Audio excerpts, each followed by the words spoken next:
Okay. Hello again, it's me again. You're going to not want to see me in the next 5 hours. Okay, so I'm going to present Marияn. He's a really active community guy here in Bulgaria. He's one of the founders of OpenFest, the biggest open source conference in Bulgaria. He's really experienced, systematic, and he has knowledge in all different areas. And today, Marияn is going to talk about Arduino and Bluetooth. So, please welcome Marияn.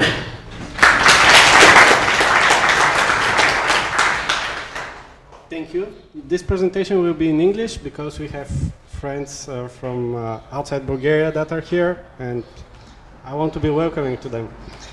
So, you are here for Arduino and Bluetooth, but actually I'm going to talk to you about my car. So, let's begin. This is my car, 2D, in English. I think this is how it is pronounced. And this car had some modifications to it. So I wanted to be able to walk and unlock the car via GSM module, and I did that 4 years ago. Then I decided to switch from GSM to Iridium, and I did that also. And after that, I saw that I'm not using the GSM module and the Iridium module of this car, and I want to walk and unlock the car without keys, simply because I forget them all the time. So I want to fix this issue. Then I want to start and stop the car with, again, with Bluetooth authorization from my phone without the keys. And also I want to send some commands to the car because I have some sensors on it, or things that I want to open and close and turn off and on. So currently what I left in the car is Arduino plus RFID module ID12. And I have another Arduino that is actually doing the walking and unwalking of the car. This setup is also known as immobilizer. So I did my own immobilizer simply because I wanted one before that. Now I need one, and you understand why. So the setup is pretty straightforward. You connect the RFID module to the Arduino and register a few cards in the Arduino. And if your card is registered, this Arduino actually sends the information to the other Arduino via I2C. And the other Arduino turns on and off the relays that are actually enabling the electronics in the car to actually work. So what I did was I opened the car. These are not pictures of my car, something I downloaded from eBay. So in the armrest of the car, here I put the reader, and I have inside the body of the door, I have the Arduino there. And from there I have 2 wires to the other Arduino. So this is what happened. Somebody decided to break into my car, and this is not actual picture of my car again. I was upset at that point I didn't take pictures. But it's pretty easy to find on the net pictures of broken locks. And they fixed somewhat my locks of the doors. The problem was that now I couldn't walk and unlock the car from the door side, from the driver's side. The problem was this broken lock. Sometimes it works, sometimes it doesn't. After that, I decided to swap the engine of the car. And at that point, what happened was I had to remove the ECU of the car. And the ECU is connected to the remote keys of the car. So now I didn't have remote locking either. At that point, I really wanted to do something that will enable me to walk and unlock the car without key, without remote, simply by using my phone. So I swapped the ECU with EcoMaster, but this ECU cannot be connected to the security module of my car. So, problem. What I have now in the car is Arduino with one single functionality. When my phone is close to the car, unlock the car. When the phone is outside the range of the Bluetooth, lock the car. And by range of the Bluetooth, this is the range that I have configured personally. It's not the whole range of the Bluetooth radio communication. I have two relays to lock and unlock the car, and this is pretty simple. I simply cut the wires on the lock and unlock button inside the door. That was pretty easy. So proximity, currently it's around 2 to 3 meters outside the car. It can detect me and unlock the car, and it can lock the car when my phone dies. For example, or I turn off the Bluetooth. The problem was that usually when you leave your car, for example, for a coffee, you're still nearby your car. So Bluetooth detects your phone from quite far. You can reach 20 to 30 meters without a problem. I have tested this with the Bluetooth of my wife's car, so I connected my phone on the highway to her Bluetooth and talked to her via Bluetooth.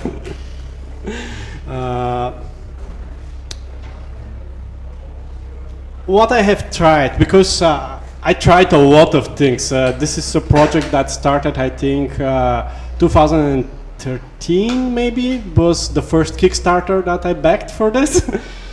So a tiny Arduino is a very, very small Arduino, like 2 by 2 centimeters. So it's a very small Arduino. And on this, I have a Bluetooth module, Nordic.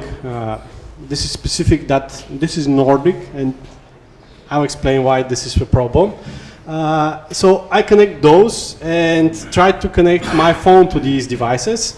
Unfortunately, connecting to Nordic, when you receive your Bluetooth from Nordic, usually it's configured in a certain way. It has firmware installed in a certain way. And in order to work with it, you actually have to flash it with the firmware you want. And this I found the first years was very hard. I don't know if it is easier in these days, but the first years took me like a month of reading different articles, downloading software from Nordic, downloading software from Microsoft, just to flash this device. Then I decided, okay, I'll stop with the Nordic Bluetooth, and I ordered Bluetooth from ST Microelectronics. This was a lot easier because the device worked both as a master and a slave, and I'll explain these in a bit. And this worked somewhat, but I wasn't very happy with the hardware setup. So because these are small 2 by 2, and you stack on top of them one other board that you solder on it the cables for the relays, or another board that is directly for screwing the cables. So both of these boards are bigger than the actual Arduino. And with the soldering, when you move around a bit, and as you saw, this is an off-road vehicle, the boards were moving around a lot. And I lost 2 or 3 cables, had to resolder them. Then I decided to skip this and find bigger rigid device. So I backed Arduino on Kickstarter. Unfortunately, this project is no longer supported. So I have the Arduino, but you cannot get it. The idea here is that you have one device, one Arduino with built-in Bluetooth, and you don't have to have additional devices. And this has normal headers, so big holes, and I can connect bigger cables there. Then I also ordered Bleeduino. That is completely different Bleeduino from Electrix. Unfortunately, last year they discontinued this also, but it works quite nice. Then I also ordered Red Bear, which works, but this is again 2 by 2 centimeters, and it's small, so it requires additional board simply to operate it. And finally, I also backed Arduino. Arduino is ARM chip, ARM Cortex M0. Red Bear is also ARM M0, I think was, but it combined Bluetooth on it. So both of Red Bear and Arduino, they can be programmed via the Arduino interface. So this is a lot easier to push your code. One other thing was that Arduino and Bleeduino also both they advertised when I ordered that they will provide Arduino Android app, so I can connect my phone to these devices pretty easily. Unfortunately, this didn't happen. So I think I have a slide for how, yes. Without an app, and I'm an Android user, not an iOS user, and both of these have iOS apps, but don't have Android apps. I found that Nordic have very nice apps for Bluetooth, so I'm using Nordic NRF tools and Nordic NRF Connect to manage my Bluetooth devices. The NRF tools is very nice because you can program certain commands that you want to send to the Bluetooth device inside the Android app, and you can start an app and simply click a button and it will open or close your doors. The problem is that the design is, you don't want to show this to anyone. Yeah, both of these are not supported. So now I'll explain a little bit the Bluetooth protocol, because this is a very important part. This is the most problematic part to find. First, the Bluetooth protocol works on 2.4 gigahertz, but it's almost the same frequency as Wi-Fi. The problem is that it works different than most radios. It uses frequency hopping, which means that in the band that is used, the frequency band that is used, it selects a channel, and in this channel it creates little channels and hops between these channels. It uses this to avoid frequency problems, noise in certain parts of the range that you're using. And this is also used in the security part of Bluetooth, which this is not secure thing, but it's also used in the security because you need to know the sender is using one sequence of frequencies that is it is hopping through, and the receiver has to know the same sequence, so to switch the frequencies on which to listen to receive the same signals. If they have different sequences, you don't have any communication. Bluetooth provides you with authentication, which is 128-bit key.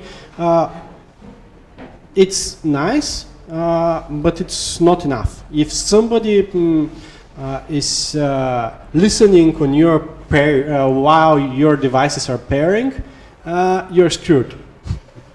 Bluetooth provides you with encryption, which means that after you have paired the two devices, you can have a secure channel. Unfortunately, most of the devices that you're using with your phone, they're using mode 1 of this encryption. Most, not all, but most of them. And here are the other two that we need to think about. Mode 2 is more,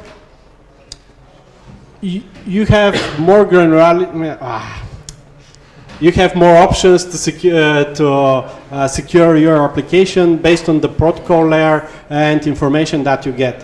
While in mode 3, the actual link, the physical link that you're using is encrypted. Why am I talking about this? Because if you're going to use your Bluetooth for security of your car, we have seen a lot of videos already how people simply stay with a laptop near the owner of the car, and when the owner leaves, they turn on something on their laptop and unlock the car and leave with the car. So I didn't want this to happen with my car, so I took the time to read how this works. Bluetooth provides you with a lot of protocols, and how they work is important for you because in my case, I needed the host controller interface and the low energy link simply to make the connection. And then I needed the link control here and adaptation protocol to get the information for distance. And I also needed to understand the low energy security protocol because I'm using Bluetooth 4 devices. And I'll explain what's the difference between the other Bluetooths. So I actually am using only part of this part here, to make the connection and make it secure.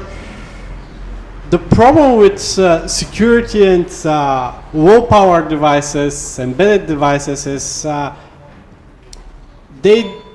these low power devices, they lack the performance needed to get real security, simply because they cannot generate true random number and they cannot change those numbers very fast. So even though it's pretty secure, you have to think about it if you're going to build a commercial product with this. So we have a few standards for Bluetooth. Starting 2001, actually, we have Bluetooth 1.0. Unfortunately, it was very hard to implement correctly, so they changed the standard to make it more interoperable between different vendors. And here is what we have. The first version that was widely available gave us the receive signal strength identifier, identicator. So this info is the actual strength of the signal that you are receiving. And there is a formula that I really don't want to share here that converts the dBm that you see of the dBi that you see to actual meters, actual distance. And when you get this, you can measure it in a circle around your device. The problem is that this is when you put your device in the car, this is no longer a circle, simply because your car is made out of metal and other materials that are obstructing the radio signal.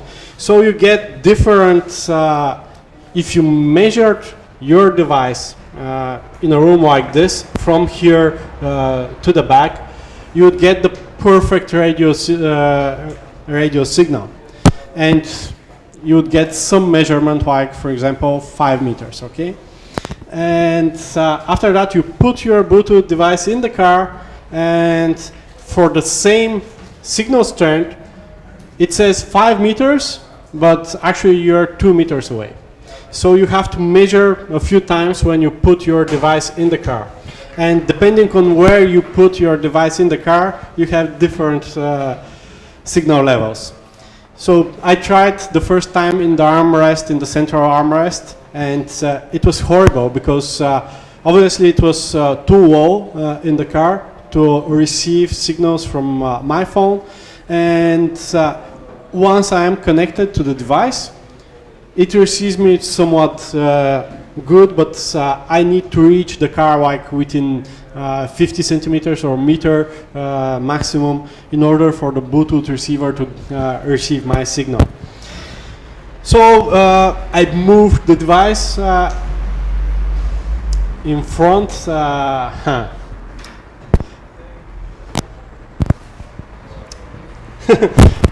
In front the steering wheel, to the right in the middle of the car, next to the windshield.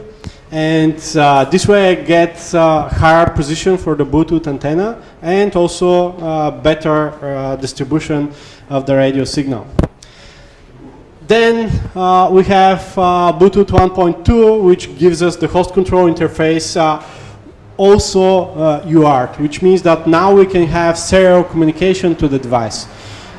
This serial communication can be encrypted or can be used directly unencrypted, and can be authenticated or maybe used directly unauthenticated.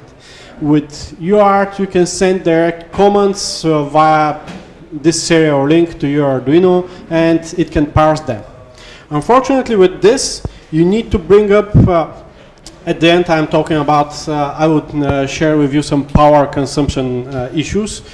With UART, your Arduino and Bluetooth devices are constantly doing something just to make sure that you would be able to create a serial interface.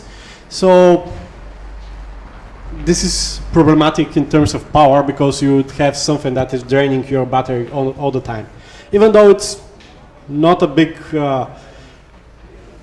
power drain, if you don't drive this car for a few months, you may have some issues. So the other thing was 2.0, which gave Bluetooth enhanced data rate around 3 megabits, which physically can be reached, only 2.1 megabits can be reached. I don't need that, but I'm sharing this with you. Secure simple pairing. This is important part here because the Bluetooth protocol changed, I think, 6 times the pairing sequence. Okay, not the sequence, but the actual algorithm for pairing. So the sequence is almost the same, but what is used inside the packets is a little bit different. So both secure simple pairing and extended inquiry response give me the ability to use Word and Bluetooth 4.0 devices to actually give me the security that I want for my Bluetooth. However, I decided not to go with standard Bluetooth. Oh yeah, 3.0. Version 1, 2, and 3 I consider standard Bluetooth. Version 4 and above are low power, low energy Bluetooth devices, BOE. They are completely different protocol. This is why 1, 2, and 3 I'm calling them standard.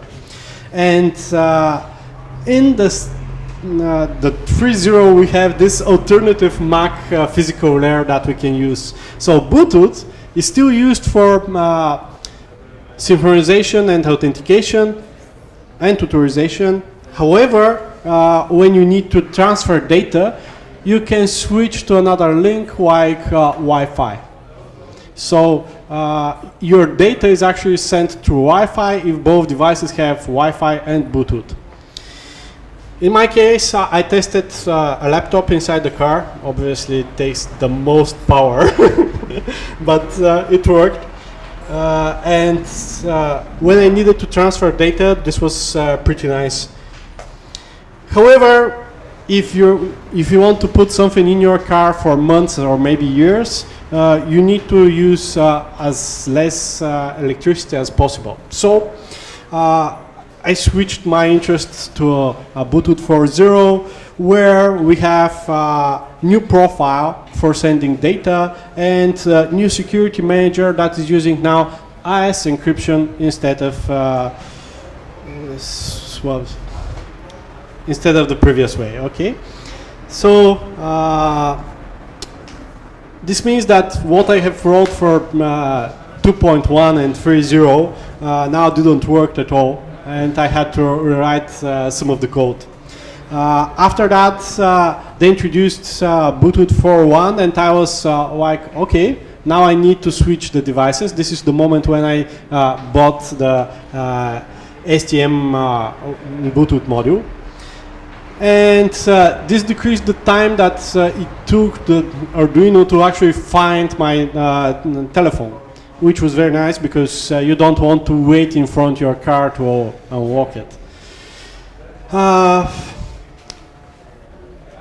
We have more extensions that are added to Bluetooth. Currently, newer devices are 4.2 that even reduce the power requirements for the Bluetooth device itself for authenticating and locating devices. So the pairing system. Usually, when you get a Bluetooth speaker that you cannot enter a password, pin on it, it has a default pin. And this default pin is very important because when two devices are paired, you create something that is called piconet. When you have one device connected to two piconets, which is possible, you call this a scatternet. And what's happening here is that we have our phone here and the speaker. And the speaker has a pin of 1, 2, 3, 4.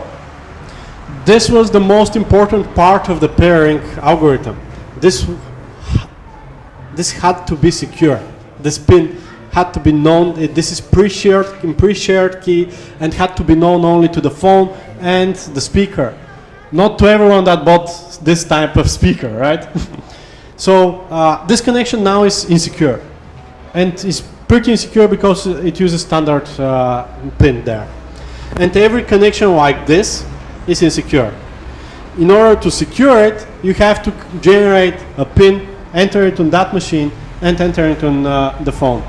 Or the device should generate a pin, show you the pin, and you can enter the pin on your phone or laptop or whatever. Since this is problematic, I decided to generate the pins by myself, creating simple table with pre-shared keys.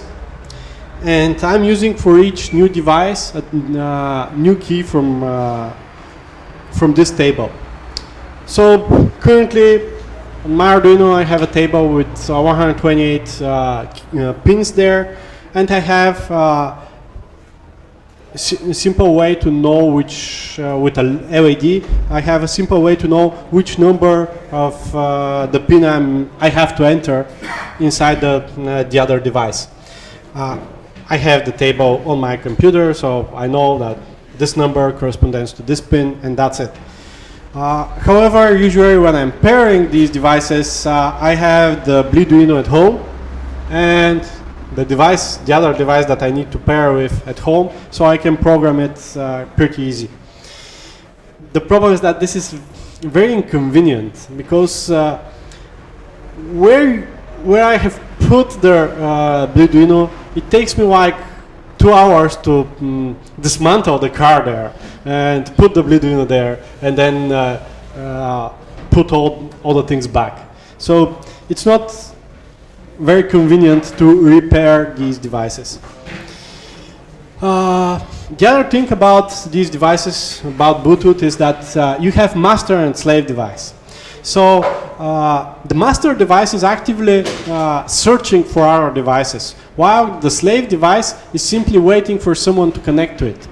So this is a different way of, it's more like your laptop and the access point for your Wi-Fi. The master device can be connected to maximum, and this is the total maximum for the standard, 7 different slaves. However, master devices that are 4041, they can change their profile and from master to become a slave. So here's what's happening. Your speaker that you're connecting to is in master and is finding devices that want to connect to it. So your phone is a slave at this point. After they connect and they create this Piconet, they can swap their personalities, and the phone can be the master now, and the slave can be the speaker, because we already paired, we already have the connection, we can swap this. Any device that is at this point, the phone can actually connect to another slave and create another Piconet. So the same device, in our case, our Bluetooth speaker can be in the same time creating 2 different Piconets. So this means that at the same time your car can be connected to multiple phones. It's not a problem.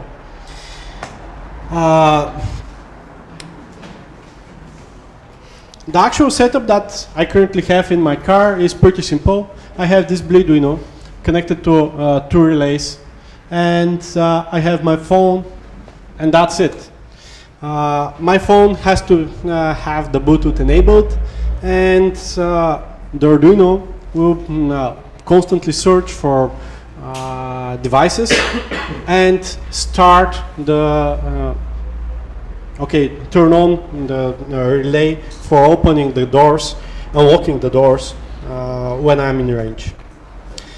So my future work here is I want to build an Android app that has a little bit nicer, easier interface instead of using the Nordic app. And currently I found a few examples on the net that can help me with that. And also I want to build additional authentication inside of this, because I want my phone to be in range in the car, but I want an app on the phone to actually tell the Arduino should it turn on, unlock or lock the relays in the car. Even though my phone is in range, I want to be in control of this process at the moment. The other things are starting and stopping the car, because I'm introducing a start-stop button inside the car, but the Chinese implementations are pretty simple. You need to plug your key, and after that they are simply replacing your movement to contact after contact to start the car with a button. They don't have all the things that are required to actually monitor did this engine actually started. So I want to do this in the Arduino and have the start-stop button working with the Arduino, and if that works with the button, obviously I would be able to use that from the Bluetooth devices. And opening and closing the windows in this heat here, it would be very nice if I can open the doors, the windows of my car just before I go down to enter the car. And the power efficiency thing, if you write your code inside the main loop of Arduino, this main loop has to run in order for your code to run. However, there is a way that you can avoid this by using the interrupts of Arduino. So the Arduino has 2 types of interrupts, external and internal, and the external ones are on pins 2 and 3, and you can connect something there that can generate interrupt on the processor. What this means is that when you add this one here to your code inside the main loop, it will turn off almost everything inside this chip. So it will use something like, was it 46 or 47 microamps? So 4 micro. Okay. So very little power usage when it is powered down. Unfortunately, when it is powered down, you cannot receive anything from the Bluetooth. However, I started with this that Nordic has to be flashed with the new firmware in order to work. And what you can do in the firmware is actually you can set up your Bluetooth module in different power state, because it's the low energy Bluetooth module, and inside of this code you can configure it to constantly search for new devices, which takes just I don't remember the power consumption, but it was on a single coin cell for around a year, so very, very little. And when it receives a repairing, actually finds another device that was already paired to this Bluetooth device, it can send the interrupt to the Arduino, and at that point your Arduino can receive other signals. So I haven't done this. I have tested only the low power state, and if it will work with the Bluetooth. I haven't reflashed my Nordic to test it. So currently I'm using it for directly with the large battery in the car. The sleep code is here. This is linked to the sleep code, and this is linked to more information about the power consumption of the Arduino. And that's it. I expect some questions.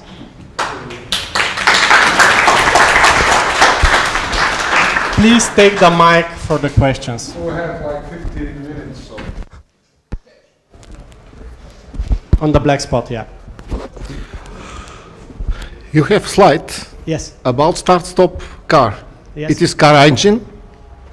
Yes. What about gear position? I really don't care, because I have a sensor that tells me if my shift lever is on neutral or not. And Arduino now about this. Yeah. Thank you. Other questions? Please on the mic, because of the recording. Well, how about the sensor faults? What do you mean sensor faults? This sensor about the gear shift. Oh, I really don't care. My car is regularly in service because of this. If you can start the engine when the car is switched on some gear. First of all, I never leave it on gear, okay? But let's say I leave it on gear. It will try to run with my emergency brake on. It will not move. It may break the clutch, which already happened. So, and it's happening quite regularly for me. This is your own doing when you're doing it to your car. So I'm not selling this to you. I'm telling what I did to my car. Yes. Your car may not have the sensor for the neutral, or may not have the sensor for the reverse, which would be very strange, but both are possible for your gears. It's normal. Some gearboxes, they don't have sensors at all. Now you have the sensors on the shift lever. Mm-hmm. Okay.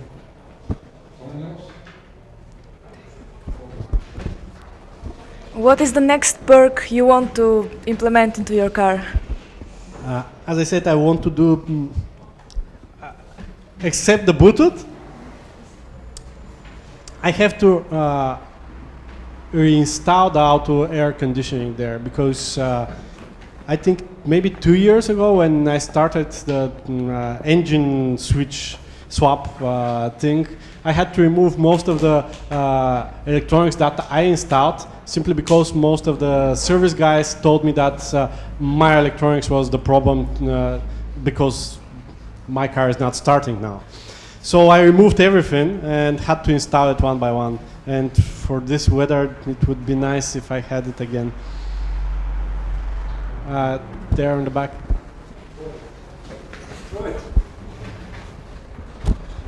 So what happens when your battery dies? What? When the battery dies on your phone? When the battery dies on my phone, I still have keys, but I have keys somewhere. Okay. I think that they are right now with the service guy because I need the keys to start the car still. The start-stop thing is not okay, but you ready said yet. your locks are not working fine, so... Cool. When I have this start-stop system in place, it shouldn't be a problem even if I lose the keys. Even if I lose the battery, yes, because I should have a key. If I have forgotten the keys in Bulgaria and I'm in Greece for the sea, somebody will go get them. Okay, fair enough. There is no back door to the car, actually. Other questions? Some Bluetooth questions, maybe? Okay. So, do you plan, if the car has, to do something with the OBD port? Yes. The car had an OBD port. Okay. Now it has a USB port. One idea is to, because EcoMaster uses software that runs on Windows only, unfortunately. So I have a Raspberry Pi also for this car, and I want to connect the USB to the Raspberry and get the data from the computer of the car, simply to have a head-up display with LEDs on the windscreen. Yeah. Can you throw the mic? Yeah, it's throwable mic. Just throw it. You have any improvement suggestions on the Bluetooth protocol? No. It's perfect. No, it's not perfect, but I don't think that I'm knowledgeable enough to propose an improvement, simply because the problems that I see are only in the security part of it, and no, I'm not so very good at crypto. Considered using Wi-Fi instead of Bluetooth? Oh yeah, I have considered using Wi-Fi. I experimented with ESP8266. Unfortunately, the low power states of ESP8266 are it draws a lot more power than Bluetooth, and also pairing with the Wi-Fi takes a lot longer. Okay. How much more power? Oh, I don't remember. Okay. Thank you. So the other thing is Wi-Fi. In order to work, you have to have either an access point in the car or access point in your phone. So if you have an access point in your car, this means that your ESP is constantly sending BSSIDs. So it has to work. It draws power constantly. If it doesn't have an access point, you set up it as a client to the phone. Your phone has to have turned on your network tethering all the time in order to be able to be detected by your car. And also Wi-Fi. I have one of my students graduated with this work, detecting ranges with Wi-Fi, and in order to make it more accurate, you have to have at least 3 devices, because of the way the protocol works. The RSSI that you're using, the receive strength signal that you're receiving has poor quality, let's say, and you get distance differences in tens of meters, not a few meters.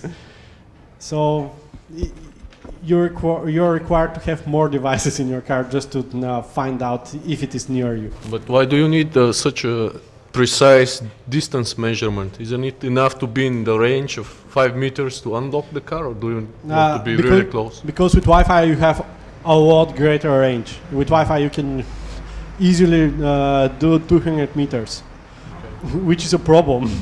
Obviously, if I'm here and my car is 100 meters away and somebody unlocks the car because my phone is in range, that would be a problem. This is why I want to have the application on the phone that can actually tell the car that I want it unlocked or I want it locked, even though I'm in range. It can be done with Wi-Fi. You can actually do it with Raspberry Pi with its Wi-Fi. I have tested it.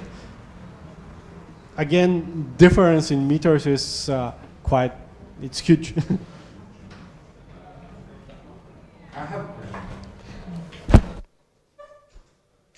Have you tried the ESP32? So it has a Bluetooth module in it. So I have any plans? ordered 4. 4. Okay. I haven't turned on any one of them. I have too many devices at home that I really want to test. As you saw in the beginning, I have tested 6 maybe different Bluetooth modules, and I have 2 or 3 more that I haven't played with at all. One I actually ordered by mistake even. So I tested a lot of these, but I don't have the time to experiment with every one of them. Okay. Somebody else? Thank you. So, okay, let's thank Maria.